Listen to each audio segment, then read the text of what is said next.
Hi all, mid cap ഡോക്ടറിൻ്റെ post market and pre മാർക്കറ്റിലേക്ക് എല്ലാവർക്കും സ്വാഗതം.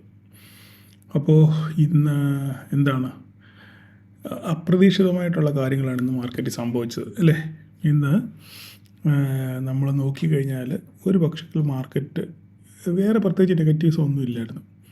മാർക്കറ്റ് ഒരു പക്ഷേ ഫ്ലാറ്റ് ഓപ്പൺ ചെയ്തതിന് ശേഷം മാർക്കറ്റ് ചെറിയ ഗ്യാപ്പ് അപ്പിലാണ് സത്യം പറഞ്ഞാൽ ഓർമ്മ ഏകദേശം 10-20 പോയിൻ്റ് ഗ്യാപ്പ് അപ്പിൽ ഓപ്പൺ ചെയ്തതിന് ശേഷം മാർക്കറ്റ് ഓപ്പൺ ചെയ്തത് ഏകദേശം 40 പോയിൻ്റ് അപ്പിലാണ് ഓപ്പൺ ചെയ്തത്. 10-15 പോയിൻ്റ് ഗ്യാപ്പ് അപ്പ് ചെറിയൊരു ഫ്ലാറ്റ് ഓപ്പണിങ് കാണിച്ചിട്ട് മാർക്കറ്റ് ഓപ്പൺ ചെയ്തപ്പം ഒരു 35-40 പോയിൻ്റ്. അതെന്താണെന്ന് വെച്ച് കഴിഞ്ഞാൽ മാക്സിമം DK വരുത്തുക എന്നുള്ള ഒരൊറ്റ ലക്ഷ്യം മാത്രമായിരുന്നു അങ്ങനെ ഒരു ജമ്പിൻ്റെ ഉദ്ദേശം. അതിനുശേഷം എന്താണ്, മാർക്കറ്റ് നേരെ താഴോട്ട് വന്നു. അപ്പോൾ നമ്മൾ 2 പോയിൻ്റാണ് പറഞ്ഞിരുന്നത്. എപ്പോഴും നമ്മൾ 2 പോയിൻ്റാണ് പറഞ്ഞിരുന്നത്. 25-143, അടുത്തത് 25-250. ഈ 2 പോയിൻ്റാണ് നമ്മൾ മെയിനായിട്ട് പറഞ്ഞിരുന്നത് അല്ലേ. അപ്പോൾ ഇവിടെ മാർക്കറ്റ് നേരെ ജമ്പ് ചെയ്ത് തെറ്റിദ്ധരിപ്പിച്ചു മാർക്കറ്റ് മുകളിലോട്ട് പോകുന്നുള്ള എല്ലാവരുടെയും ധാരണ മാർക്കറ്റ് മേലോട്ട് പോകുന്നതന്നെയായിരുന്നു. പക്ഷേങ്കിൽ മേലോട്ട് പോകാതെ നേരത്തെ ഓരോ സ്റ്റെപ്പ് ബൈ സ്റ്റെപ്പായിട്ട് മാർക്കറ്റ് നേരെ താഴോട്ട് വന്നു. ഓരോ ക്യാൻഡിൽ കഴിയുമ്പോഴും തിരിച്ച് കയറും എന്നുള്ള പ്രതീക്ഷ വെച്ച് പുലർത്തി മാർക്കറ്റ് ഡ്രാസ്റ്റിക്കായിട്ട് താഴോട്ട് പോകും അല്ലേ. ഇവിടെ അങ്ങ് നമുക്കൊരു എൻട്രി ഓപ്പർച്യൂണിറ്റി ബിഗിനേഴ്സിന് സത്യം പറഞ്ഞാൽ കിട്ടിയിട്ടില്ല. അപ്പോൾ നേരെ മാർക്കറ്റ് നമ്മുടെ 25-143 വന്നു തിരിച്ച് കയറുന്നൊരു പ്രതീതി വരുത്തീർത്ത് പിന്നെയും ഫോള്, അതിനുശേഷം പിന്നെയും കയറുമെന്ന് വിചാരിച്ചു. ഇത് എന്താണ് ഇത് സൂചിപ്പിക്കുന്നത്? ഈ സൂചിപ്പിക്കുന്നതെല്ലാം എന്താണ്, എക്സ്പയറി ഡേ റിലേറ്റഡ് ഉള്ള ആക്ടിവിറ്റീസാണ് ഈ കാണുന്നത്. മാക്സിമം സമയം മെനക്കെടുത്തി മാക്സിമം DK വരുത്തുക എന്നുള്ള ഒറ്റ ലക്ഷ്യം മാത്രമായിരുന്നു ഇങ്ങനെയുള്ള ഫോള്. മനസ്സിലായില്ലേ? ഇപ്പോൾ നമ്മൾ എക്സ്പയറി ഡേയിൽ എപ്പോഴും ട്രേഡ് ചെയ്യുമ്പോൾ ഞാൻ പറഞ്ഞിട്ടുണ്ട്, ആ എക്സ്പയറി ട്രേഡ് ചെയ്യരുത്, നെക്സ്റ്റ് എക്സ്പയറിയിൽ മാത്രമേ നമ്മൾ ട്രേഡ് ചെയ്യാൻ പാടുള്ളൂ. അതാണ് ഇവിടെ സൂചിപ്പിക്കുന്നത്. കാരണം മാക്സിമം അങ്ങോട്ടും ഇങ്ങോട്ടും ആട്ടിക്കളിച്ച് ഉരുക്കുക എന്നുള്ളതാണ്. അങ്ങനെ മാർക്കറ്റ് വന്നു ഒരു ബോട്ടം ക്രിയേറ്റ് ചെയ്തു അല്ലേ. ബോട്ടം ക്രിയേറ്റ് ചെയ്ത് എങ്ങനെ ആ ബോട്ടം ക്രിയേറ്റ് നമ്മൾ ആദ്യം ഇതിപ്പോൾ നമ്മൾ നോക്കിക്കോണം. നമ്മുടെ ഗ്രൂപ്പിൽ കറക്റ്റായിട്ടൊരു വോയിസ് ഇട്ടായിരുന്നു. ഈ ഏരിയ എത്തിയപ്പം ഞാൻ കറക്റ്റായിട്ടൊരു വോയിസ് ഇട്ടായിരുന്നു. എങ്ങനെയാണ് ആ വോയിസ് എന്ന് ഞാൻ പറയാം. മാർക്കറ്റ് ആദ്യം ഡ്രാസ്റ്റിക്കായിട്ട് ആദ്യത്തെ 1 മണിക്കൂർ കൊണ്ട് മാർക്കറ്റ് ഇത്ര 5, 10, 15, 20, 25, 30, 35, 40 ഏകദേശം 40 മിനിറ്റ് കൊണ്ട് ഡ്രാസ്റ്റിക്കായിട്ട് മാർക്കറ്റ് നല്ല രീതിയിൽ താഴോട്ട് വന്നു അല്ലേ. താഴോട്ട് വന്നതിന് ശേഷം ഒരു റിക്കവറി നടത്തി, പിന്നെ ഒരു ചെറിയ ഫോൾ. അപ്പോൾ ഇതിൻ്റെ എത്ര സ്ട്രെങ്ത് ഇല്ലേ ഈ ഫോളിന് അല്ലേ. അപ്പം എന്താണ് ഇതിൻ്റെ റിലേറ്റീവ്ലി ഇതിൻ്റെ സ്ട്രെങ്ത് കുറഞ്ഞ് വരുവാണ്. ഡെൻസിറ്റി ആ ഒരു സ്ട്രെങ്ത് കുറഞ്ഞ് വരിക. അതിനുശേഷം പിന്നെയും അവിടെ കുറച്ച് നേരം എന്താ പറയുന്നത് കൺസോൾഡേറ്റ് ചെയ്തു, പിന്നെ ഒരു ഫോൾ കിട്ടി അല്ലേ. പിന്നെ ഫോൾ കിട്ടിയതിന് ശേഷം വീണ്ടും ഒരു കൺസോൾട്ടേഷന് ശേഷം അപ്പോൾ നമുക്ക് ഈ ഏരിയ നോക്കുമ്പോൾ ഒരു സ്ഥിരമായിട്ട് ചാർട്ട് വാച്ച് ചെയ്യുന്നവരെ കാണുന്നുണ്ടെങ്കിൽ ഈ ഏരിയ വരുമ്പോൾ മനസ്സിലാവും മാർക്കറ്റ് ഇവിടുന്ന് തിരിച്ച് റിവേഴ്സ് ആനുള്ള സാധ്യതയാണ്. കാരണം മാർക്കറ്റ് ഇവിടെ ഒരു ബോട്ടം ഉണ്ടാക്കി. അപ്പോൾ ഇവിടെ നമ്മൾ ബോട്ടം നമുക്ക് അറിയത്തില്ല. അതിനുശേഷം അവിടെ നിന്ന് റിവേഴ്സൽ വന്നു, വീണ്ടും അതുപോലെ അതേ പോയിന്റ് തന്നെ വന്ന് റീടെസ്റ്റ് ചെയ്തു അല്ലേ. അപ്പോൾ ഇതൊരു റീടെസ്റ്റാണ്. നമ്മൾ റീടെസ്റ്റ് പഠിക്കുന്നവർക്കൊക്കെ നല്ല വൃത്തിയായിട്ട് അറിയാം, നമ്മുടെ ഗ്രൂപ്പിലുള്ളവർക്ക് കൃത്യമായിട്ടറിയാം ഒരു റീടെസ്റ്റിൽ എങ്ങനെയാണ് ട്രേഡ് എടുക്കേണ്ടത്. അപ്പോൾ ഇവിടെ വന്നു കൃത്യമായിട്ട് വീണ്ടും അതേ പോയിന്റ് തന്നെ റീടെസ്റ്റ് എടുത്ത് നമുക്കൊരു നല്ല ബുള്ളിഷ് ക്യാൻഡിൽ അവിടെ കിട്ടി അല്ലേ. അപ്പോൾ നമുക്കിവിടെ ഒരു ബോട്ടം ഇവിടെ കിട്ടി. അപ്പോൾ സ്റ്റോപ്പ് ലോസ് നമുക്ക് ഇവിടെ വെക്കണം എന്നുള്ള ധാരണ വന്നു. അതിനുശേഷം ഇവിടുന്ന് ഒരു ട്രേഡ് എടുത്തവർക്ക് നല്ലൊരു ക്യാപ്ചർ കിട്ടി. ഇവിടം മുതൽ ആൾക്കാർ ഇത് തിരിച്ചു കയറുന്ന പ്രതീക്ഷയോടെ ഹോൾഡ് ചെയ്ത് ധാരാളം ആൾക്കാരുണ്ട്, എനിക്കറിയാം. കാരണം ആ ഗ്രൂപ്പിൽ മെസ്സേജ് ഇട്ടപ്പോൾ തന്നെ അതിൻ്റെ റെസ്പോണ്ട് കാണുമ്പോൾ തന്നെ നമുക്കറിയാം. ആദ്യമൊക്കെ ആരും റെസ്പോണ്ട് പോലും ചെയ്യുന്നില്ല, 5, 6, 10 പേരാണ് മാക്സിമം റെസ്പോണ്ട് ചെയ്യുന്നത്. കാരണം ആ റെസ്പോണ്ട് കാണുമ്പോൾ തന്നെ നമുക്കറിയാം എല്ലാവരും ശോകമാണ്, എല്ലാവരും പെട്ടിരിക്കുകയാണെന്നുള്ള കാര്യം. അതിനുശേഷം ഇവിടെ വന്ന് ഇത് ഇങ്ങനൊരു ഫോം ആയതിനു ശേഷം ഞാനൊരു വോയിസ് ഇട്ടായിരുന്നു, ക്ലിയർ ആയിട്ട് ആ വോയിസ് ഇട്ടാണ്. ആ വോയിസിൻ്റെ ബലം, ആ വോയിസ് ഇട്ട് കഴിഞ്ഞപ്പോഴാണ് ആൾക്കാരെല്ലാം ഒന്ന് ഊർജ്ജമായത്. ഞാൻ എന്താ പറഞ്ഞത്, ബാങ്ക് നിഫ്റ്റി വളരെ സ്ട്രെങ്തായിട്ടാണ് നിൽക്കുന്നത്, മാർക്കറ്റ് ഇവിടുന്ന് തിരിച്ചു കയറാനുള്ള സാധ്യത വളരെ കൂടുതലാണ് എന്ന് വളരെ അസന്നിഗ്ധമായിട്ട് ഞാൻ ഗ്രൂപ്പിനകത്ത് പറഞ്ഞിരുന്നു അല്ലേ. ഞാൻ ഈ വാക്കാണ് ഉപയോഗിച്ചത്. ആ വാക്ക് തെറ്റാണെങ്കിൽ നിങ്ങൾ ക്ഷമിക്കണം. ബാങ്ക് നിഫ്റ്റിയുടെ മൂട്ടിൽ ആരോ തീയിട്ടു. ഓക്കെ, ആ തീ നിഫ്റ്റിയിലോട്ട് ആളിപ്പടരാൻ സാധ്യതയുണ്ട്. അങ്ങനെയാണ് ഞാൻ ഗ്രൂപ്പിൽ മെസ്സേജ് ഇട്ടിരുന്നത് അല്ലേ. അതുപോലെ തന്നെ ബാങ്ക് നിഫ്റ്റി അടിപൊളിയായിട്ട് മേലോട്ട് കയറി, അതിൻ്റെ കൂടെ തന്നെ നിഫ്റ്റിയും കയറി. അപ്പോൾ നമ്മൾ അപ്പോൾ ഞാൻ പറഞ്ഞു ഇത് അങ്ങനെ ഇവിടെ കയറുമ്പോൾ ഞാൻ ഈ തലവര എടുത്ത് വിട്ട് പറഞ്ഞു ഇതായിരിക്കും മെയിൻ തലവര, ഇവിടെ നമ്മൾ എന്ത് സംഭവിക്കണമെന്ന് നോക്കുക. അപ്പോൾ തന്നെ നമ്മൾ ഒരു 2 പോയിന്റ് വെച്ചിട്ടുണ്ട് അല്ലേ, 25,251, 25,143. അപ്പോൾ 25,251 മുകളിൽ പോവുകയാണെങ്കിൽ മാത്രമേ ഷോർട്ട് കവറിങ് നടക്കൂ എന്ന് ഞാൻ ഓൾറെഡി പറഞ്ഞിട്ടുണ്ടായിരുന്നു. കറക്റ്റ് മാർക്കറ്റ് അവിടെ വന്നതിന് ശേഷം ആ പോയിന്റ് 25,251 തന്നെ സൂപ്പർ റിജക്ഷനാണ്. പിന്നെ അവിടുന്ന് മാർക്കറ്റ് അങ്ങോട്ട് കയറാൻ ശ്രമിച്ചിട്ടില്ല.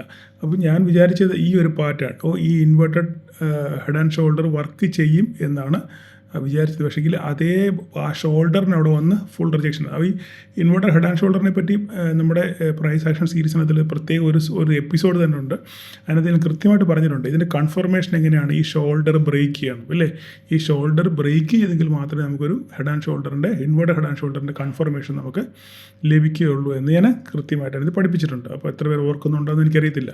അപ്പോൾ ആ ഒരു ഫോർമേഷൻ ഓൾമോസ്റ്റ് ആയി, പക്ഷേങ്കിൽ ഷോൾഡർ ബ്രേക്ക് ചെയ്തില്ല, അവിടുന്ന് മാർക്കറ്റ് റിജക്റ്റ് ചെയ്യുകയാണ് ചെയ്തത്. അപ്പം ഇവിടെ നമ്മൾ ഇതുകൊണ്ട് എന്താണ് അർത്ഥമാക്കേണ്ടത് വെച്ചാൽ മാർക്കറ്റ് താഴെ പോയെങ്കിലും തിരിച്ച് മാർക്കറ്റിനെ മുകളോട്ട് കൊണ്ടുപോകാൻ ആരൊക്കെയോ ശ്രമിക്കുന്നു, അല്ലെങ്കിൽ ബയേഴ്സ് ശ്രമിക്കുന്നു എന്നുള്ളതിൻ്റെ ഒരു തെളിവാണ്. പിന്നെ എക്സ്പയറി റിലേറ്റഡ് ഒരു സെൽ ഓഫാണ് നമ്മളിവിടെ കണ്ടത്. അപ്പം മാർക്കറ്റിൽ ഞാൻ ഈ ക്യാപ്ഷനിലിട്ട ഒരു ഇത്തിരി വട്ടം കാണുന്നുണ്ട് മാർക്കറ്റ് തിരിച്ച് മുകളിലോട്ട് കയറാൻ, അതിൻ്റെ ശ്രമങ്ങളൊക്കെ നടത്തുന്നുണ്ട്. അപ്പോൾ അടുത്ത ദിവസങ്ങളിൽ ചർച്ചകളുടെയൊക്കെ അടിസ്ഥാനത്തിൽ മാത്രമേ നമുക്ക് കറക്റ്റ് കാര്യങ്ങൾ മനസ്സിലാകത്തുള്ളൂ. ഒരു പക്ഷെങ്കിൽ ചർച്ചയിൽ എന്തെങ്കിലും പുരോഗതി, അതായത് ടാക്സുമായിട്ട് ബന്ധപ്പെട്ട് എന്തെങ്കിലും പുരോഗതിയൊക്കെ ഉണ്ടാവുകയാണെന്നുണ്ടെങ്കിൽ അതിൻ്റെ പ്രതിഫലനം നമ്മുടെ മാർക്കറ്റിൽ പെട്ടെന്ന് തന്നെ കാണാൻ പറ്റും. അപ്പോൾ ഞാൻ മിനിഞ്ഞാന്നേ പറഞ്ഞിരുന്നു എപ്പോഴും മിഡ് ക്യാപ്പിലാണ് ഏറ്റവും കൂടുതൽ സെൽ ഓഫ് കാണാനുള്ള സാധ്യത.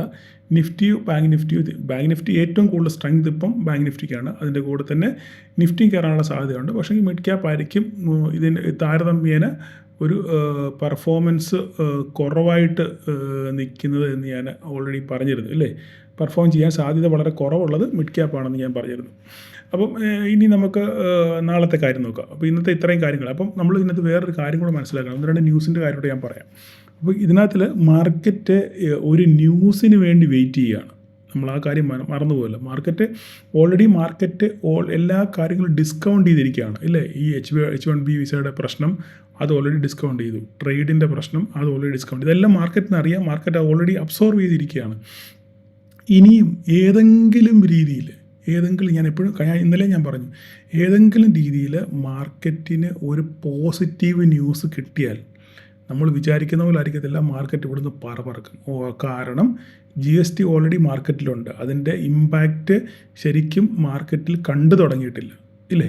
അപ്പം എന്തുകൊണ്ടത് ആ GSTയുടെ ഇമ്പാക്റ്റിനെ ന്യൂട്രലൈസ് ചെയ്യുന്നത് എന്താണ്? ഈ പറയുന്ന H1B വിസയുടെ പ്രശ്നവും ഈ ട്രേഡ് ടോക്സുമാണ് അതിനെ ന്യൂട്രലൈസ് ചെയ്യുന്നത്. അപ്പോൾ അത് ന്യൂട്രലായിട്ട് നിൽക്കുകയാണ്. അപ്പോൾ ഈ നെഗറ്റീവിസം മാറിയാൽ, അതായത് H1B വിസയുടെ പ്രശ്നവും ട്രേഡ് ടോക്കിൻ്റെ ആ ഒരു ധാരണ എങ്ങനെങ്കിലും എത്തിയാൽ ഇവർ രണ്ടുപേരുടെ കൂടിച്ചേർന്ന് കഴിഞ്ഞാൽ ആ നദികൾ ഒന്നു ചേർന്ന് കടലാകുന്നത് പോലെ ഭയങ്കര ഫാസ്റ്റായിട്ട് മാർക്കറ്റ് മുകളിലോട്ട് കയറാനുള്ള സാധ്യത വളരെ കൂടുതലാണ്. ഏത് നിമിഷം ഒരു പൊട്ടിത്തെറി ഉണ്ടാകാനുള്ള സാധ്യത വളരെ കൂടുതൽ. അപ്പോൾ അതേസമയം മാർക്കറ്റ് താഴോട്ടുള്ള ഡൗൺ സൈഡ് ഞാൻ അത്ര വലുതായിട്ട് പ്രതീക്ഷിക്കുന്നില്ല, ലിമിറ്റഡ് ആണ്. അങ്ങനെ ആവണമെന്നുണ്ടെങ്കിൽ നമ്മുടെ ഈ ട്രെൻഡ് ലൈൻ ബ്രേക്ക് ചെയ്യണം. ഈ ട്രെൻഡ് ലൈൻ ബ്രേക്ക് ചെയ്യാത്തടത്തോളം കാലം മാർക്കറ്റ് മുകളിലോട്ട് തന്നെ പോകും എന്നാണ് ഞാൻ വിശ്വസിക്കുന്നത്. ഡേ വൈസിൽ ഈ ട്രെൻഡ് ലൈന് താഴെ മാർക്കറ്റ് ക്ലോസ് ചെയ്തെങ്കിൽ മാത്രമേ ഒരു ഡൗൺ സൈഡ് ഞാൻ പ്രതീക്ഷിക്കുന്നു. എൻ്റെ പേഴ്സണൽ അഭിപ്രായമാണ് അങ്ങനെ പ്രതീക്ഷിക്കുന്നുള്ളൂ. ഓക്കെ. അപ്പം ഇതിനകത്ത് നമ്മൾ മനസ്സിലാക്കേണ്ട ഒരു കാര്യം എന്ന് പറഞ്ഞു കഴിഞ്ഞാൽ സത്യം പറഞ്ഞാൽ ഇന്ത്യക്ക് ഇത് ഒരു നല്ല അവസരമാണ്. അതായത് ഇന്ത്യയെ ഏറ്റവും കൂടുതൽ H1B വിസ കരസ്ഥമാക്കിയിരിക്കുന്ന ഇന്ത്യയാണ്. ഏകദേശം 3,20,000 വിസയോളം ഉണ്ട് ഇന്ത്യക്ക്. H1B വിസയിൽ 3,20,000 ആൾക്കാർ US ജോലി ചെയ്യുന്നുണ്ട്. അതേസമയം ആ സ്ഥാനത്ത് നമ്മുടെ ചൈനയ്ക്കുള്ള അത്ര എന്നറിയാമോ? വെറും 50,000 വിസ മാത്രമേ ഉള്ളൂ. അപ്പോൾ ഇവിടെയാണ് പ്രശ്നം. നമ്മുടെ ഡിപ്പെൻഡൻസി കൂടുതൽ. ഞാൻ ക്ലാസ്സിലൊക്കെ പഠിപ്പിക്കാറുണ്ട്, ഡിപ്പെൻഡൻസി എത്രത്തോളം കുറയ്ക്കുന്നു അത്രത്തോളം സക്സസ് റേഷ്യോ കൂടും. കാരണം ഡിപ്പെൻഡ് ചെയ്യുന്ന ആൾ തട്ടിപ്പോവുകയോ അല്ലെങ്കിൽ അവൻ കാലുമാറി കഴിഞ്ഞാൽ നമ്മുടെ കാര്യങ്ങളെല്ലാം അധോഗതിയാകും. അതേ സെയിം സംഭവമാണ് ഇവിടെ സംഭവിച്ചിരിക്കുന്നത്. നമുക്ക് അമേരിക്കയുള്ള ഡിപ്പെൻഡൻസി കൂടുതലാണ്. വേണ്ടെന്നല്ല പറയുന്നത്, പക്ഷേ ഡിപ്പെൻഡൻസി കൂടുതലാണ്. ചൈനയ്ക്ക് 50,000 120,000 ഉള്ളപ്പോൾ നമുക്ക് 3,20,000 മനസ്സിലായില്ലേ? അപ്പം അത് ഏറ്റവും വലിയൊരു പ്രശ്നമാണ്. പക്ഷെങ്കിൽ ഒരു പ്രാഥമിക ചർച്ച നടത്തിയതിന് ശേഷം പുറത്ത് വരുന്ന വിഷയങ്ങളെന്ന് പറഞ്ഞു കഴിഞ്ഞാൽ ഇവർ ഈ പറയുന്ന IT സെക്ടറിലെ മേജറായിട്ടുള്ള അല്ലെങ്കിൽ അതിൻ്റെ മെയിൻ കീ പേഴ്സൺസിനെയൊക്കെ അല്ലെങ്കിൽ അതിന് എസെൻഷ്യലായിട്ട് വേണ്ട ടെക്നീഷ്യൻസിനെയൊക്കെ അവരൊരു എമർജൻസി കാറ്റഗറി ക്രിട്ടിക്കൽ കാറ്റഗറി പെടുത്തി അവർക്ക് അതാത് കമ്പനികൾ ഒരു ലെറ്റർ കൊടുത്തു കഴിഞ്ഞ് കഴിഞ്ഞാൽ ഗവൺമെൻറ് കൊടുത്തു കഴിഞ്ഞാൽ അവരുടെ ഫീസിന് ഇളവ് കൊടുക്കും എന്നുള്ളൊരു പ്രാഥമിക ചർച്ച ഇപ്പം ഉരുത്തിരിഞ്ഞ് വന്നിട്ടുണ്ട്. അതൊരു പോസിറ്റീവ് ന്യൂസാണ്. അപ്പം അത് നല്ലൊരു അഭിപ്രായമാണ്. അപ്പോൾ അതൊക്കെ ശരിക്കും ട്രംപിൻ്റെ വായിൽ നിന്ന് പുറത്ത് വീഴുവാണെന്നുണ്ടെങ്കിൽ നമുക്കൊക്കെ അതൊരു പോസിറ്റീവായിട്ട് ന്യൂസായിട്ട് മാർക്കറ്റിൽ അലയിരിക്കാനുള്ള സാധ്യത വളരെ കൂടുതലാണ്. അപ്പോൾ അതുപോലെ തന്നെ ഈ കമ്പനികൾ റിക്വസ്റ്റ് ചെയ്യുകയാണ്, ഓക്കെ ഇനി പുതിയ വിസ നമ്മൾ എടുക്കുകയാണെങ്കിലും ഇതൊരു കീ പേഴ്സൺ ആണ്, അല്ലെങ്കിൽ ഇത് എസെൻഷ്യലാണ്, ഇദ്ദേഹം വളരെ ടെക്നിക്കലായിട്ട് അല്ലെങ്കിൽ സ്കിൽഡ് ലേബറാണ്, അല്ല സ്കിൽഡ് ടെക്നീഷ്യനാണ്, അല്ല സ്കിൽഡ് എഞ്ചിനീയർ ആണ് എന്ന് പറഞ്ഞ് കാരണം അമേരിക്കയിൽ സിലിക്കൺ വാലി എന്ന് പറയുന്ന സംഭവമുണ്ട്. സിലിക്കൺ വാലി അറിയാമല്ലോ, അതിനെപ്പറ്റി നിങ്ങൾ കൂടുതൽ നെറ്റിൽ സെർച്ച് ചെയ്താൽ മതി. അപ്പോൾ ഇവിടെ ഇങ്ങനൊരു പ്രശ്നം വരുവാണെന്നുണ്ടെങ്കിൽ അവിടുത്തെ സ്ഥിതിഗതികളൊക്കെ വളരെ താറുമാറാകും. അപ്പോൾ ഇതൊക്കെ അറിയാൻ വയ്യാഴികയല്ല, ഇത് ആക്ച്വലി ഇതൊരു പ്രഷർ ടാക്ടിക്സാണ്. നമ്മളെ അവരുടെ വരുതിയിൽ കൊണ്ടുവരാൻ വേണ്ടിയുള്ള ഒരു പ്രഷർ ടാക്ടിക്സ് മാത്രമാണ് ഈ H1B വിസ പ്രശ്നം. ഇതൊക്കെ തീരുമ്പം വേണമെങ്കിൽ ഇതിന് പല എക്സംഷനും കൊടുത്ത് ഇത് വേണമെങ്കിൽ ഒഴിവാക്കാനുള്ള സാധ്യത വളരെ കൂടുതലാണ്. അപ്പം നമ്മൾ അങ്ങനെ മാത്രം ചിന്തിച്ചാൽ മതി. അപ്പം ഏതെങ്കിലും രീതിയിൽ ഒരു പോസിറ്റീവ് സെൻറ്റിമെൻറ്റ്സ് ഈ നമ്മുടെ ട്രേഡ് ടോക്സിനകത്ത് ഉണ്ടായിക്കഴിഞ്ഞാൽ മാർക്കറ്റ് ഇവിടുന്ന് പറക്കും. അപ്പം അത്രയും കാര്യം നിങ്ങളുടെ മനസ്സിൽ ഇരിക്കുക. ഓക്കെ, അപ്പം ഇനി നമുക്കിന്ന് എന്താ നോക്കേണ്ടത്, നാളെ എന്താണ് സംഭവിക്കുന്നത്. അപ്പോൾ ഈ ഒരു സംഭവത്തെ കളയാം. ഇത് കളഞ്ഞിട്ട് ഇവിടെ വേറൊരു സംഭവം ഞാൻ കാണുന്നുണ്ട്. ഇത് വർക്ക് ചെയ്യുമോ ഇല്ലയോ നാളെ മാത്രമേ അറിയത്തുള്ളൂ, എങ്കിൽ നമുക്ക് നോക്കാം. അപ്പോൾ ഇപ്പം നമ്മളിവിടെ ഒരു ഹെഡ് ആൻഡ് ഷോൾഡർ വരച്ചു ഇല്ലേ. ഈ ഹെഡ് ആൻഡ് ഷോൾഡറെ തന്നെ നമുക്കൊന്ന് മാറ്റി വരച്ച് നോക്കാം. മാറ്റി വരയ്ക്കാനുള്ളതെന്ന് പറഞ്ഞാൽ ഇതിങ്ങനെ കണ്ടു നമ്മൾ ഇല്ലേ, ഇതിനെ നമ്മളിങ്ങനെ കണ്ടു. ഓക്കെ, അപ്പോൾ ഇതിനെ ഇങ്ങനെ കണ്ടതിന് ശേഷം നമുക്കിതിനെ ഇങ്ങനെ വന്നാൽ ഇച്ചിരി ചരിവ് കൂടും. ഇങ്ങനെ വന്നാൽ എന്താ കുഴപ്പം വല്ലതും ഉണ്ടോ? അങ്ങനെയാണെങ്കിൽ ചിലപ്പോൾ ഒരുപക്ഷെ ഇത് മുകളിലോട്ട് പോകാനുള്ള സാധ്യതയുണ്ട്. അങ്ങനെയാണെങ്കിൽ ഇത് ഇവിടെ വരെ വരാനുള്ള സാധ്യത വളരെ കൂടുതലാണ്. ഏത് പോയിൻ്റാണത്?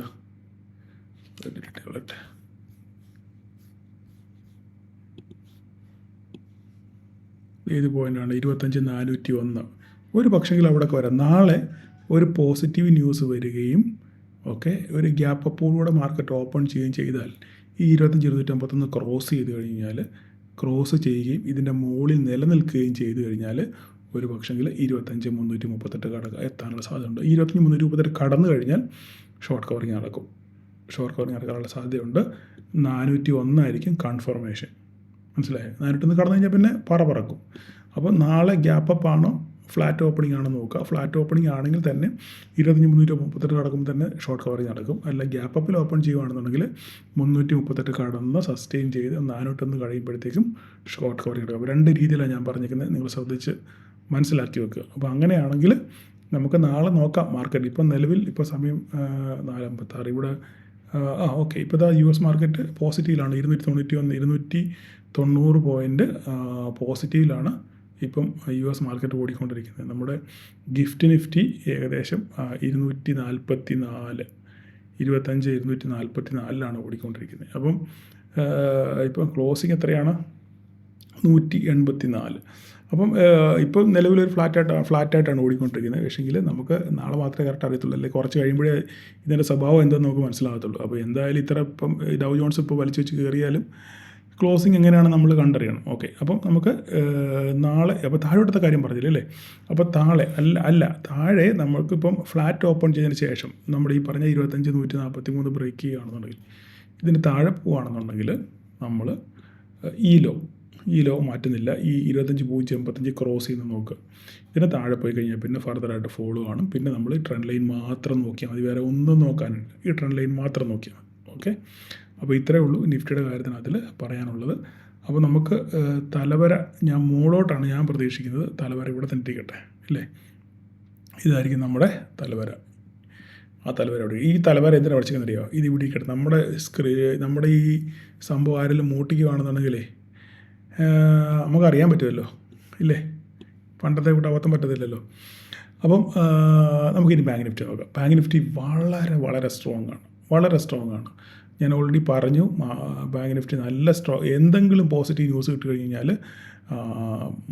ബാങ്ക് നിഫ്റ്റി പറക്കുന്നു പറഞ്ഞാൽ പറക്കുന്നത് ബാങ്ക് നിഫ്റ്റിയാണ് തുടക്കം ഇട്ടത്. ഈ റിക്കവറിക്ക് ബാങ്ക് നിഫ്റ്റിയാണ് തുടക്കം ഇട്ടത്. അപ്പോൾ അതുപോലെ തന്നെ കയറി എന്താണ് നെറ്റ് പ്രശ്നമാണ്. ഓക്കെ വന്നു ഇതാ നോക്കിക്കേ, ഇവിടെയും ഒരു ഹെഡ് ആൻഡ് ഷോൾഡറിൻ്റെ ഒരു സ്വഭാവം ഇവിടെയും കാണുന്നുണ്ട് ബാങ്ക് നിഫ്റ്റിയിൽ. കണ്ടോ, ഇത് കണ്ടോ? അപ്പോൾ ഈ സാധനമാണ് നമുക്ക് ഇതിപ്പോൾ ഇങ്ങനെയല്ലേ നമ്മൾ വരച്ചത്. നമുക്ക് ഇതിങ്ങനെ സംഭവിക്കാനുള്ള സാധ്യതയുണ്ട്. ഇപ്പോൾ ഞാനിപ്പോൾ കാണിച്ച പോലെ തന്നെ ഇപ്പോൾ ഇതിനെ ഇങ്ങനെ കണക്കാക്കുക, ഈ ഒരു കണ്ടിന്യൂഷനായിട്ട് കണക്കാക്കിയിട്ട് അതിന് ശേഷം ഇവിടുന്ന് ഇങ്ങനെ പോകാനുള്ള സാധ്യത കൂടുതലാണ്. അപ്പോൾ ഇത് നിങ്ങൾ നോട്ട് ചെയ്ത് വെക്കുക. വേറെ അതിനകത്തിൽ നമ്മൾ അതിനകത്തിൽ പറയാനൊന്നുമില്ല. നമുക്ക് ഇത് ഇവിടുത്തെ ഇത് ഈ 55 468 ഇത് നിലനിൽക്കുന്നുണ്ടെന്ന് നോക്കുക. ഇതിന് മുകളിലോട്ട് നിൽക്കുകയാണെന്നുണ്ടെങ്കിൽ 862 പെട്ടെന്ന് തന്നെ വരും. അതിൻ്റെ മുകളിൽ നമുക്കൊരു മെയിൻ സംഭവമാണ് 56 200.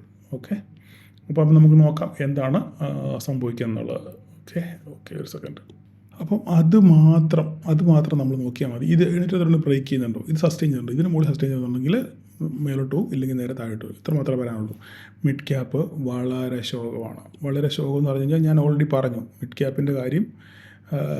ഏറ്റവും കൂടുതൽ ശോകമായിട്ട് വർക്ക് ചെയ്യുന്നത് മിഡ് ക്യാപ്പാണ്. കാരണം മിഡ് ക്യാപ്പ് മറ്റവരെക്കാളും കൂടുതൽ ഓടിയിട്ടുണ്ട്. വീഴുന്നതിൻ്റെ ഈ പെർഫോം ചെയ്യാത്തതിൻ്റെ പ്രധാനപ്പെട്ട കാര്യം നമ്മൾ മനസ്സിലാക്കണം. നിഫ്റ്റിയേക്കാളും ബാങ്ക് നിഫ്റ്റിയേക്കാളും വേഗത്തിലാണ് മിഡ് ക്യാപ്പ് ഓടിയത്. ഓക്കെ, അപ്പോൾ അതിൻ്റേതായിട്ടുള്ളൊരു ക്ഷീണം ഉണ്ട്. അത് മാത്രമല്ല ഈ അവരുടെ പിന്നെ സ്റ്റോക്കുകൾ ഒന്നും ചൊവ്വേ നേരെ വർക്ക് ചെയ്യുന്നില്ല, പെർഫോം ചെയ്യുന്നില്ല. നോക്കിക്കേ, BSE ഇന്ന് വളരെ നെഗറ്റീവായിരുന്നു, മാക്സ് ഹെൽത്ത് നെഗറ്റീവായിരുന്നു, പെർസിസ്റ്റൻറ്റ് സിസ്റ്റം, കോഫോർജ് എല്ലാവരും മെയിൻ സ്റ്റോക്കുകളെല്ലാം എന്താണ് നെഗറ്റീവായിരുന്നു. അതുകൊണ്ടാണ് അണ്ണൻ പെർഫോം ചെയ്യാതെ ഇവിടെ തന്നെ ആടിക്കളിക്കുകയാണ്. അപ്പോൾ നമ്മൾ ഇനി ഈ സപ്പോർട്ട് നോക്കിയാൽ മതി, 13.014 ഈ സപ്പോർട്ട് നോക്കുക. ഈ സപ്പോർട്ട് സസ്റ്റെയിൻ ചെയ്യുന്നുണ്ടെങ്കിൽ മുകളിലോട്ട് പോകുന്നുണ്ടെങ്കിൽ നല്ല രീതിയിൽ മിഡ് ക്യാപ്പ് പെർഫോം ചെയ്യും. ഓക്കെ, ഇത്രത്തോളമൊക്കെ ഉള്ളൂ പറയാൻ. അപ്പം നാളെ എല്ലാവരും എല്ലാവർക്കും ഒരു പ്രോഫിറ്റബിൾ ഡേ ആശംസിക്കുന്നു. നോക്കിക്കണ്ട് ട്രേഡ് ചെയ്യാൻ ശ്രമിക്കുക. അപ്പം താങ്ക് യു ഓൾ.